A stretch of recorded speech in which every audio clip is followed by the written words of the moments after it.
ಇನ್ನೊಂದು ಕಡೆ ಈಗ ರಜತ್ ಬಗ್ಗೆ ಬರ್ತಿರುವಂಥ ಅತಿ ದೊಡ್ಡ ಸುದ್ದಿ ಅಂತಲೇ ಹೇಳ್ಬೋದು. ಹೌದು, ಸದ್ಯ ಈಗ ದೊಡ್ಡ ಊಟದ ವಿಚಾರಕ್ಕೆ ತೆವಳು ಎಂಬ ಪದವನ್ನು ಉಪಯೋಗಿಸಿ ದೊಡ್ಡ ಮಟ್ಟಿಗೆ ಮನೆಯಲ್ಲಿ ಗಲಾಟೆ ಆಗಿರುವಂಥದ್ದು ಮತ್ತು ಮಾರಾಮಾರಿ ಆಗಿರುವಂಥ ವಿಚಾರ ಈಗ ನಡೆದಿರುವಂಥದ್ದು.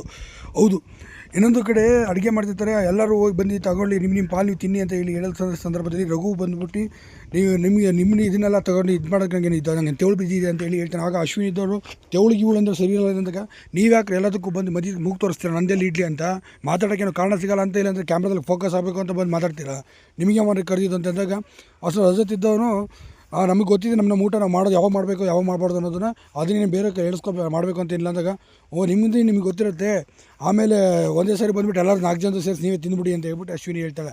ಆಗ ಮಾತಾಡಿಗೆ 4 ಜನ ತಿನ್ನೋದಕ್ಕೆ ನನಗೆ ತೆವಳು ಹಿಡಿದಿದೆ ಅಂತೇಳಿ ರಜತ್ ಕೂಡ ಅದೇ ಥರ ಟ್ರಿಗರ್ ಆಗಿ ಅಶ್ವಿನಿಗೆ ಕ್ಯಾಕರಿಸಿ ಹೋಗಿದ್ದಾನೆ. ಆವಾಗ ಅಶ್ವಿನಿ ಇದ್ದು ತೆವಳು ಅಂದರೆ ಸರಿ ಇರಲ್ಲ ರಜತ್ ಇದು ಅಂತಂದಾಗ ಏನು ಸರಿ ಇರಲ್ಲ ಮತ್ತು ಇನ್ಯಾವನಿಗೆ ಹೇಳ್ತಿದ್ಯಾ ನೀನು, ನನ್ನ ಹತ್ರ ಇವೆಲ್ಲ ಇಟ್ಕೊಬೇಡ ಮಾತುಗಳನ್ನ, ನೀನು ಬೇರೆ ಯಾರ ಹತ್ರ ಇಟ್ಕೊ ಅಂತ ಹೇಳ್ಬಿಟ್ಟು ರಜತ್ ಕೂಡ ಅಶ್ವಿನಿಗೆ ವಾರ್ನಿಂಗ್ ಕೊಡ್ತೀನಿ. ಸದ್ಯ ಅಶ್ವಿನಿ ಮತ್ತು ರಜತ್ ನಡುವೆ ಈಗ ದೊಡ್ಡ ಮಟ್ಟಿಗೆ ಮಾರಾಮಾರಿ